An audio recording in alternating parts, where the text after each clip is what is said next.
analizando por cuencas, encontramos que para una serie de parámetros ambientales que se monitorean en total más de 100 parámetros, diferentes números según la cuenca, pero bueno, solo vamos a presentar algunos que son como los más significativos. Entonces, entre esos parámetros que son, por ejemplo, la conductividad o los nutrientes, nitrógeno y fósforo, vimos que si reunimos la información de estos 5 años de análisis para las estaciones de cada una de esas subcuencas, que son la cuenca del Tacuarembó, la del Río Negro, la del Tacuarembó, la del Xi, Arroyo Grande del norte y del sur y del norte, vemos que hay diferencias en las concentraciones. Estas cajas lo que nos dicen está a punto, son valores puntuales, y las cajas nos están diciendo, bueno, cuál es la rayita, sería como el promedio, y los bordes serían el 25 y el 75% de los valores que registramos están en ese rango. Entonces, como ven, el arroyo Grande del norte y del sur están mostrando cosas también que nos llaman la atención. Y cuando vemos esas zonas se vinculan mucho con el uso del suelo.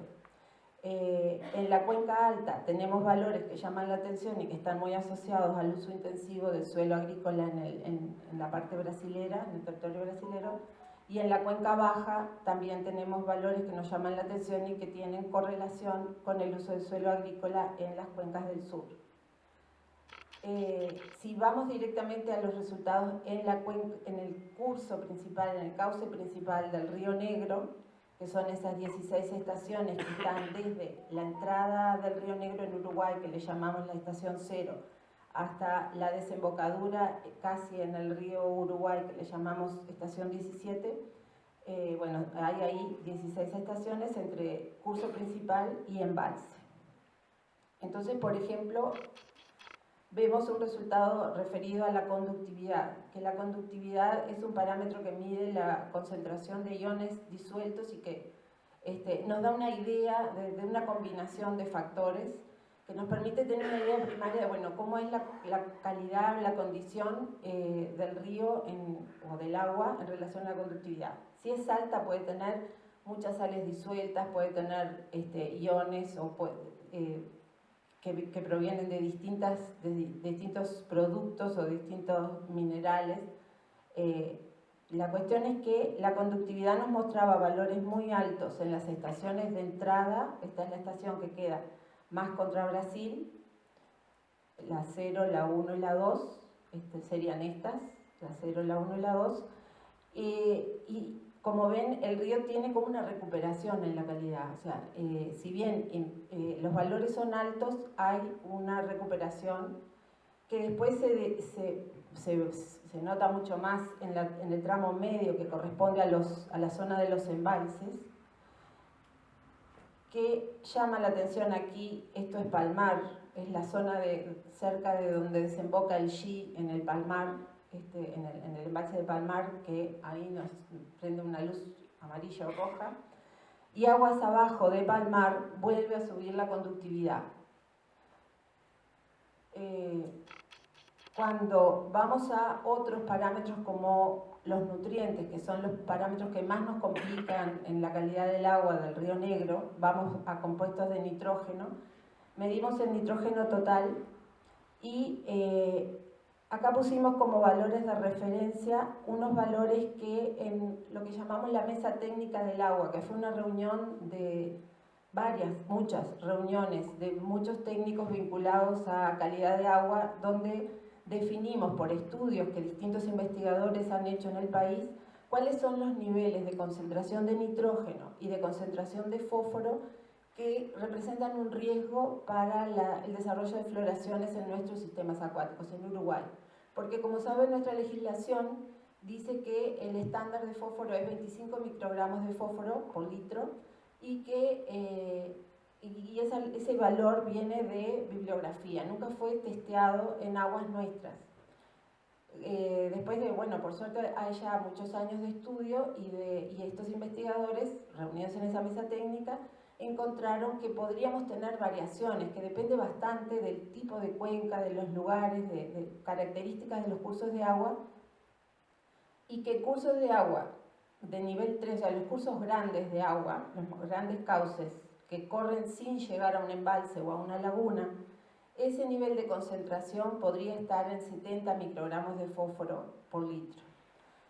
Pero si esos ríos llegan a embalses o a lagunas, la concentración no debería ser mayor de 30 microgramos de fósforo por litro. Entonces, en esos rangos son los valores de referencia que nosotros le decimos y los relacionamos con la mesa técnica del agua. Para el nitrógeno, que son estos valores de acá, los grandes ríos pueden tener hasta 1000 microgramos de nitrógeno por litro, y en embalses o lagunas, o los ríos que llegan directamente a embalses o lagunas, deberían ser de hasta 500 microgramos de nitrógeno por litro. Por eso son estas rayitas verdes, que son como valores de referencia con los que nos manejamos. Y como ven, los niveles de nitrógeno son bastante más altos que estos valores de referencia. No quiere decir que sean tóxicos, que hagan daño a los seres vivos directamente. Lo que hacen es favorecer la eutrofización. Los nutrientes son nutrientes, pero no tienen un efecto negativo directo sobre los seres vivos. Lo que causan es efectos secundarios porque, bueno, favorecen procesos de eutrofización que son los que pueden tener consecuencias sobre los seres vivos. Esto sobre el nitrógeno total y cuando en el espacio, ¿no?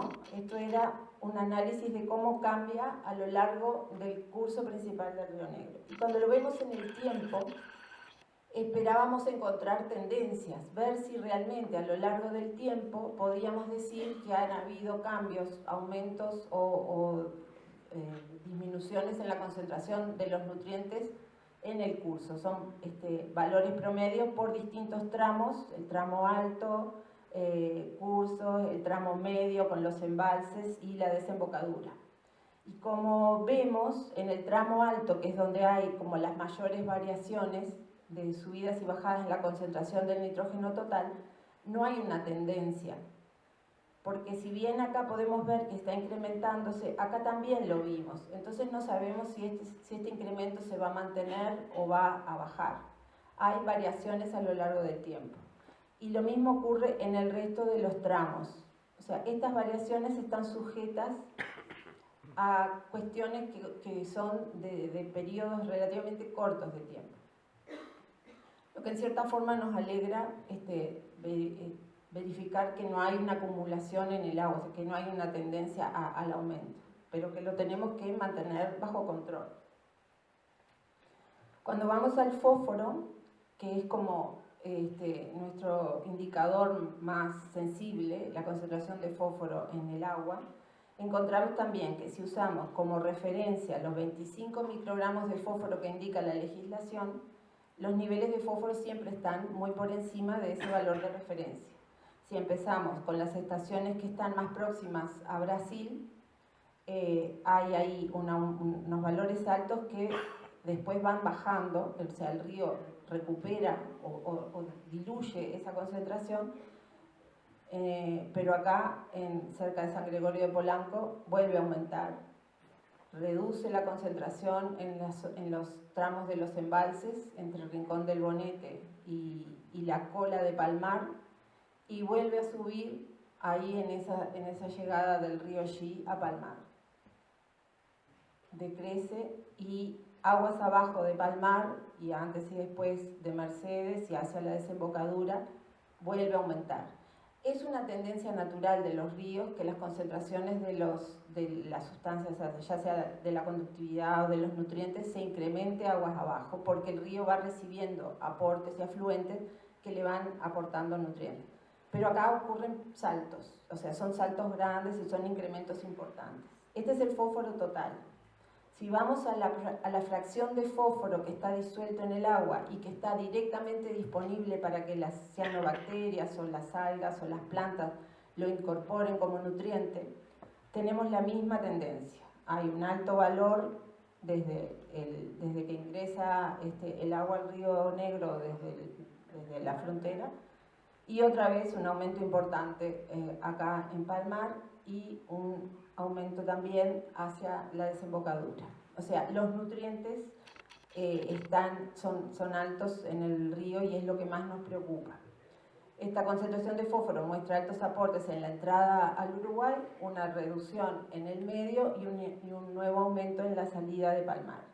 Y el fósforo disuelto siempre está disponible, por eso es una alerta el hecho de que este sistema, toda la cuenca del Río Negro, tiene suficiente nutriente como para sostener el crecimiento de poblaciones importantes de microalgas, de plantas o de cianobacterias.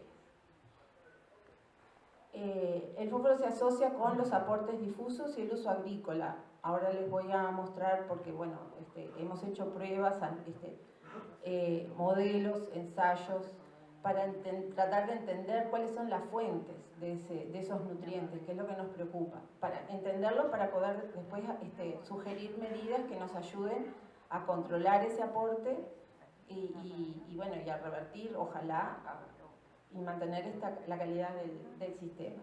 Hay otras fuentes de fósforo que se asocian a la presencia de ganado directo en los cursos de agua. O sea, cuando el ganado va a brevar al curso de agua, hace un aporte importante de nutrientes, de nitrógeno y fósforo.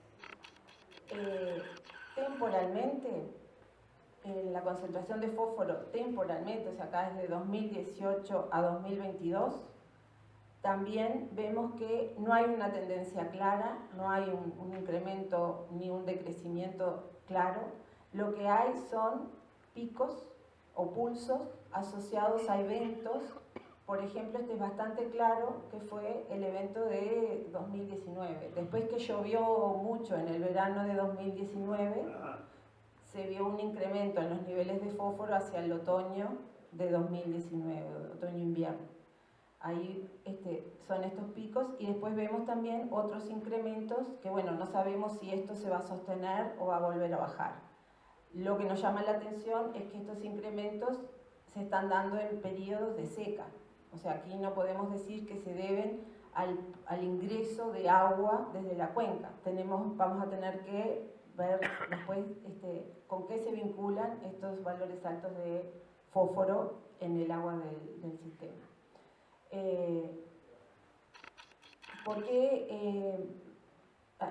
¿Cómo llegamos a que se asocian a las lluvias? Bueno, porque hay un equipo fuerte que también está trabajando en modelación y en ese equipo lo que se hace es modelar en función de los usos del suelo y de, bueno, mucha información que hay disponible en el mundo, cuáles serían los aportes que el río recibe desde la cuenca, desde las diferentes cuencas. Y bueno, después de varios estudios llegamos a la conclusión de que hay como 3 tipos de aportes fundamentales. Uno es el aporte difuso, el que no podemos cuantificar puntualmente. Otro es el aporte puntual, el que sabemos de dónde están las fuentes y cuánto llega. Y otro es el aporte que llamamos directo, que es los animales en el agua. Cuánto tiempo y bueno, que ese valor depende de bibliografía, o sea, se sabe cuánta materia orgánica produce, por ser elegante, cuánta materia orgánica produce el ganado a lo largo del día, cuánto tiempo ese ganado permanece en los cursos de agua y cuánto entonces representaría esa carga de nutrientes desde el ganado en el curso de agua. El color verde es el aporte difuso de nitrógeno que se cuantificó en la cuenca alta, las 3 estaciones de la entrada, en la cuenca media, que son los embalses, y en la cuenca baja de Palmar hacia la desembocadura. Como ven, los valores absolutos en toneladas andan cerca de las 26.000 toneladas de nitrógeno. Estos son 20.000 toneladas y estos son 8.000,